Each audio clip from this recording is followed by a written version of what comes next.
Hey guys, welcome to Madras Family Vlogs. இன்னைக்கு ஒரு ஆன்மீக தகவல் பத்தி தான் நான் இந்த பதிவுல சொல்லியிருக்கேன். ஆருத்ரா தரிசனம் என்றால் என்ன? திருவாதிரை நோன்பு இருப்பது எப்படி? திருவாதிரை நோன்பு என்ன தேதியில எத்தனை மணிக்கு தொடங்குது அப்படிங்கறத பத்தி இந்த வீடியோல டீடைலா கொடுத்திருக்கேன். வீடியோ ஸ்கிப் பண்ணாம பாருங்க, கண்டிப்பா உங்களுக்கு ஹெல்ப்ஃபுல்லா இருக்கும். முதலில் ஆருத்ரா தரிசனம் என்றால் என்ன அப்படிங்கறத பத்தி இந்த பதிவுல பார்த்துடலாம்.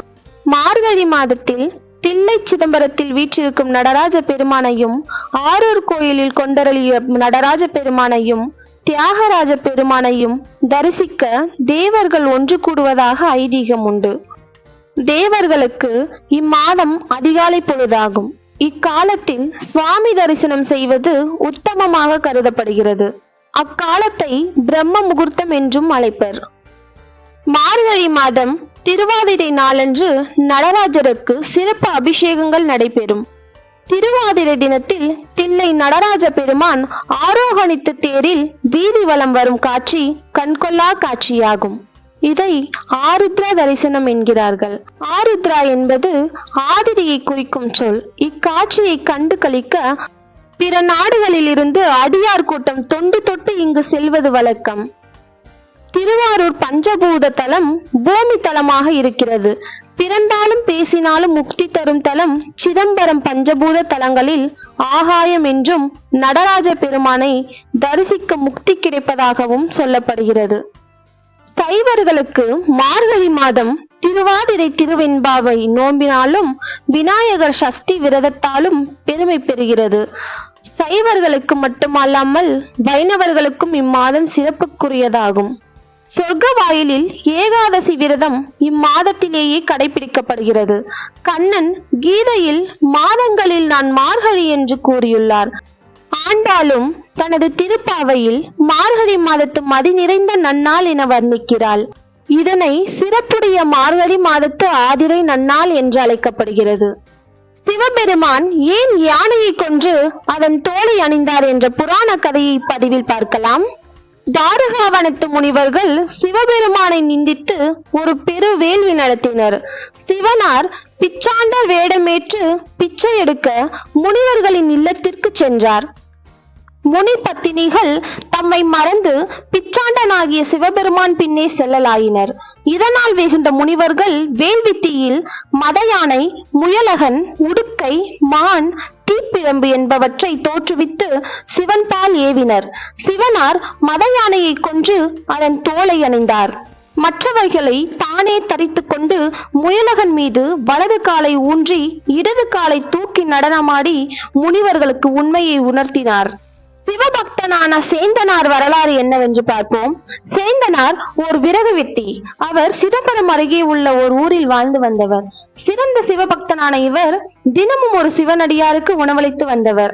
ஒரு நாள் அதிக மழையின் காரணமாக விறகு விற்க முடியாமல் போனது. அன்று அவரிடம் அரிசி வாங்கும் அளவிற்கு போதிய பணம் இல்லை. எனவே களி செய்து சிவனடியாரை எதிர்பார்த்திருந்தார். ஆனால் யாரும் தென்படவில்லை. மனம் நொந்த சேந்தனாரின் பக்தியை உலகிற்கு உணர்த்த விரும்பிய நடராஜ பெருமான் ஒரு சிவனடியார் வேடத்தில் சேந்தனாரின் இல்லம் வந்தடைந்தார். சேந்தனார் அகம் மகிழ்ந்து களியை சிவனடியாருக்கு படைத்தார்.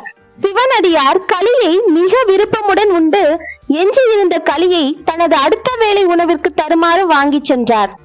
மறுநாள் காலையில் வழக்கம் போல் தில்லைவாழ் அந்தணர்கள் சிதம்பரம் கோயில் கருவறையை திறந்தனர். என்ன அதிசயம்! நடராஜ பெருமானை சுற்றி எங்கும் களி சிதறல்கள். உடனே அரசருக்கு அறிவித்தார்கள். அரசர் அன்றிரவு தான் கண்ட கனவை எண்ணினார். கனவில் நடராஜ பெருமான் தான் களி உண்ண சென்றதை தெரிவித்திருந்தார். அதன்படி சேந்தனாரை கண்டுபிடிக்கும்படி அமைச்சருக்கு ஆணையிட்டார். ஆனால் அவரோ அன்று சிதம்பரம் நடராஜ பெருமானின் தேர் திருவிழா நடந்து கொண்டிருந்தது. அதற்கு சேந்தனாரும் வந்திருந்தார். எம்பெருமானை தேரில் அமர்த்திய பின் அரசர் உட்பட எல்லோரும் தேரை வடம் பிடித்து இழுத்தார்கள். மழை காரணமாக சேற்றில் தேர் அழுத்தி சிறிதும் அசையாது நின்றது.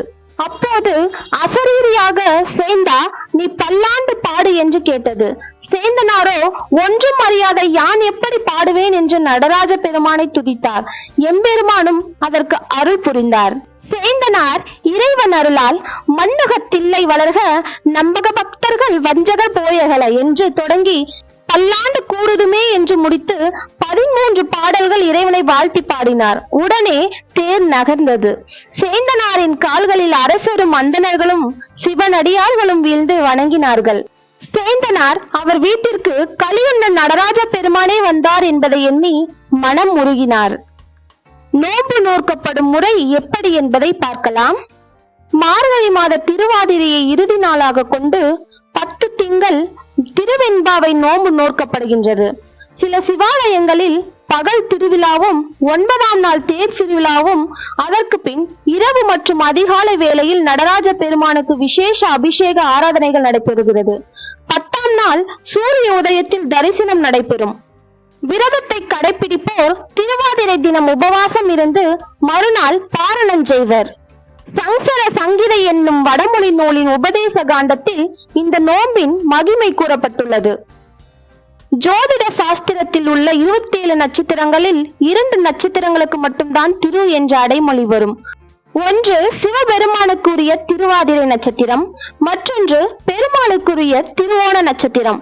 ஒவ்வொரு மாதமும் திருவாதிரை நட்சத்திரம் வந்தாலும் ஆன்மீக ரீதியில் முக்கியத்துவம் வாய்ந்த மார்கழி மாதத்தில் வரும் திருவாதிரை நட்சத்திரம் சிறப்பு வாய்ந்தது. பல சிவாலயங்களில் மார்கழி மாத திருவாதிரை விழா 10 நாட்கள் உற்சவமாக விமர்சையாக கொண்டாடப்படுகிறது. இதில் திருவாதிரை நட்சத்திரம் வரும் நாளன்று சிவபெருமானின் தாண்டவ கோலத்தை தரிசிப்பதுதான் ஆருத்ரா தரிசனம் என்று அழைக்கப்படுகிறது. அதன்படி 2023ஆம் ஆண்டிற்கான ஆருத்ரா தரிசனம் அல்லது திருவாதிரை விழா இந்த ஆண்டின் தொடக்கத்திலேயே கொண்டாடப்பட்டது. ஆண்டின் இறுதியில் மீண்டும் மார்கழி மாத ஆருத்ரா தரிசனம் வருகிறது. டிசம்பர் 27, 2023 அதாவது மார்கழி 11 அன்று ஆருத்ரா தரிசனம் நடைபெற உள்ளது. இந்த ஆண்டு மார்கழி மாத பௌர்ணமி டிசம்பர் 26 தொடங்கி டிசம்பர் 27 காலை முடிகிறது. திருவாதிரை நட்சத்திரம் டிசம்பர் 27 புதன்கிழமை முழுவதும் இருக்கிறது.